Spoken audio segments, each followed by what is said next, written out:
So I've been into this about 6 months, so I'm an early person. I've been listening to you every morning, and the one thing that I'm having a struggle with is source energy. So I know that that is probably the biggest part. And when I'm meditating and trying to get in touch, I feel like I'm not allowing or receiving. Sometimes the flawed premise that you're beginning from is that I'm not in touch, I'm not in touch, I'm not in touch, I need to get in touch. And what if you were already in touch? What if you are an extension of source energy and you're already in touch? I guess logically I know that, and I know that the only thing that could keep you from in the moment resonating with source are thoughts that make you feel uncomfortable when you think them. So if you've had a difficult moment, if there's something going on and your head is full of it, then sometimes it's hard to release those thoughts and allow that sort of neutral place, that non-resistant place where you can begin to perceive source. Because you see, it's not about you connecting with source, you're already connected. It's about you perceiving that you're connected. It's only your perception of your alignment that's ever in question, because the alignment is always there. Source energy is flowing through you. Every cell of your body is a recipient of it. So you are already in connection with source. But sometimes you think thoughts, sometimes people think thoughts of unworthiness, which doesn't let them realize it. Or sometimes they're mad at somebody, which doesn't let them realize it. And it's the reason that we teach quieting your mind. So as you find something to focus upon that isn't much to think about, but distracts you from things you were thinking about, then it's easier for you to perceive your alignment with source. It's just about you realizing it. And really, when you're in the mode of appreciation, you're letting it flow. That feelings of passion, that's really connection to source. And we've been saying to our friends for a while, we would rather see you in a state of appreciation than in a state of meditation, because both hold no resistance and both are in alignment with source. It's just that when you are in appreciation, you're thinking thoughts, you're thinking source-light thoughts, you see. So meditation is a wonderful tool to release resistance. But like all tools, it works better if there's not a lot of resistance to release to begin with. If you get yourself all balled up about something and really worried about something, as a last-ditch effort you sit to meditate, you're not going to be able to quiet your mind, because law of attraction is going to take you there and there and there and there and there, and then you're going to say source must be out to lunch because source didn't come and get me. Well, it isn't that source was right there for you, you just weren't ready to perceive. And so let's use the word perceive and receive interchangeably for a little while. Your perception and your reception is sort of the same thing. So you can give yourself some advantages by meditating earlier in the day before your thoughts get moving against you, so to speak. Or stay there long enough, applying some effective tools until you are sure that you get there, and then enjoy it. Just enjoy the milking of the sensation of connection. As we've watched so many of you, we've noticed that what works most for most of you is to find something to focus your mind upon. It can be something you're looking at. Sometimes people dangle crystals that are sort of shimmering in the light, and they just focus upon the variety of that. Sometimes people light a candle and they just watch the flame. It sort of just slows your mind down. Esther likes to isolate a sound in a room. And in this room, you could focus upon the wind you can hear coming from the air conditioner. Can you hear that wind? You just focus on that wind. You have to focus on it because there's other things going on, like us talking, someone coughing. There are other things that could distract you. But if you keep bringing your mind back to that wind, not thinking about where it's coming from or what it is, but just listening to the sound of it, that's going to quiet your mind. And so the question is, do you have the ability to focus? Well, the answer is yes, and law of attraction makes sure that things get big enough that they're very compelling to focus upon. But the bigger question, the more important question is, do you have the ability to focus upon what you mean to focus upon? Could you look into a segment of something and focus upon what you want to focus upon? And that's what the value of meditation is. It teaches you focus. You're not going to find that feeling of connection with Source without focusing yourself into it, because most environments are not conducive to that. Most environments have enough unwanted things present in them. You see what we're getting at? It's a very unusual time that any of you could be conditional enough in your life that you could find a point in time or a place in time where everything that you looked at was so perfect that you could just look around and find harmony with Source. You focus yourself into your perception of Source by finding really subtle vibrations. Because sometimes you go too hard into what you want. Sometimes people use meditation to sort of affirm what they want, and without even meaning to, they go over here too far to something that they want that hasn't manifested yet, that they're not ready for, and then they don't let what they are ready for happen. But what you are already, without exception, what you are all ready for is to quiet your mind and allow Source to be within you unrestricted. There is not one of you who is not ready for that, you see. So it's just about non-thought.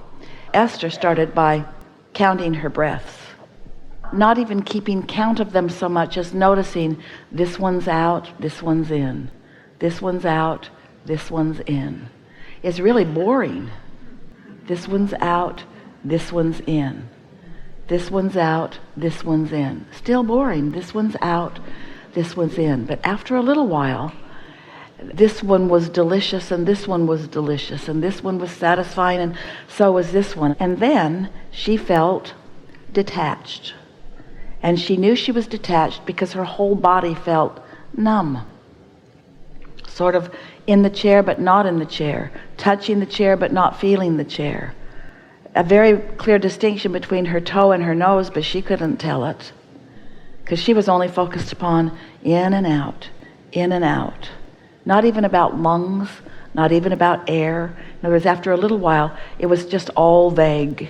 There was just no attention to anything. And when there's no attention to anything, then you are in pure concert with your Source. Now, you do that for a little while every day. And what will happen is you'll find that alignment, and then, before you know it, you'll think a thought that Source is thinking. That happened to Esther for a while, and she thought those were her thoughts. They sounded a lot like her. And so then she would just go back and breathe more and more and more and more. So we really appreciate your request for this, because it is the sure way to release resistance. So we say release resistance, and then once you release resistance, what that really means is you've stopped momentum. You've stopped any contradictory, resistant momentum. Of course, you cannot stop the momentum of your Source. So in stopping resistant momentum, you've allowed the momentum of love. You've allowed the momentum of your inner being's attention and appreciation of you. You've allowed your inner being's appreciation of you, which translates into your own feeling of worthiness. You've allowed calmness. You're just allowing well-being, you see. And then off you go. Instead of forcing it. I think say again? I think sometimes I try to force it. Think about that in light of what we've already been talking about. You've got some idea of what you want to achieve and why you want to achieve it. So you're looking for it and not finding it, and then you're messing up the readiness for what you're ready for. Esther sat here this morning for a little while. She came a little early, and she could hear you in the room. And she was reaching for a sound that she could focus on. And she said to herself, I think I'll just focus upon this sound of joy. Because you were noisy and laughing. You were laughing and obnoxious. It sounded like music, you see. And so she wasn't looking for silence. She was just looking for something good feeling to focus upon. Yeah. That's the answer, always the answer. Ready to be ready. And so that is the ultimate getting ready to be ready. Because if you will spend a few minutes in the morning, 15 is enough, and it might take you 14 to get there. But once you get there, now you're ready to be ready, which means that your next moment in time is going to be more likely that you will find things of pleasure there. And your next moment, if we could convince you that this conversation isn't about preparing you so that you can be invincible, or preparing you so that you can create anything, or so that you can be or do or have anything. That's not what this conversation is about. This conversation is about you allowing yourself to be ready for what's raining down around you that you often can't see. Readiness for timing, readiness for clarity, readiness for the right thing to flow from you or the right thing to come to you. It's turning you into, over a little bit of time, a cooperative component to your own desires. You cannot be a cooperative component to your own desires if you are harboring any ill will toward anyone or to yourself, you see. So sometimes you have to kind of start at the very beginning, and that's all right, because the very beginning is no thought. And no thought then will lead to something that feels a little better, and something that feels a little better, and something that feels a little better. And then when you do, and you will, stumble onto a circumstance or an event or even a thought in your own mind that is not harmonic, which is not in harmony with your inner being, it's going to feel awkward to you, and in its awkwardness you can then choose. This thought which doesn't feel so good, which is very small really in comparison to some thoughts that I've thought, because I've meditated, even these thoughts really can't get a lot of momentum going. And then before you know it, you have bridged every belief into one that serves you. The belief that you held that you weren't good enough has morphed into one that of course you are. The belief that you held that life is going to be hard for you has morphed into it's not difficult to be ready for something good to flow. The belief that you've held that, oh, this is good and this is good enough, but the other shoe will drop, will morph into, oh, contrast serves me so well, and I always find what I'm looking for. Before you know it, you will just feel well-being. You will find such well-being that you will be prepared for a world in upheaval. And that's such a nice thing, because your world, if you look around enough, is always in upheaval. Alignment is what brings clarity out of chaos. And chaos is a good thing, not a bad thing. Because chaos is diversity. And diversity means choices. So you don't want to get rid of the diversity or the choices. You want to get better at focusing, you see. And so, when you're good at focusing, then the world and the components of the world can be doing all the things that they're doing, and you just ride steadily through it, seeing the positive aspects there and there and there, finding positive aspects in the most unexpected places.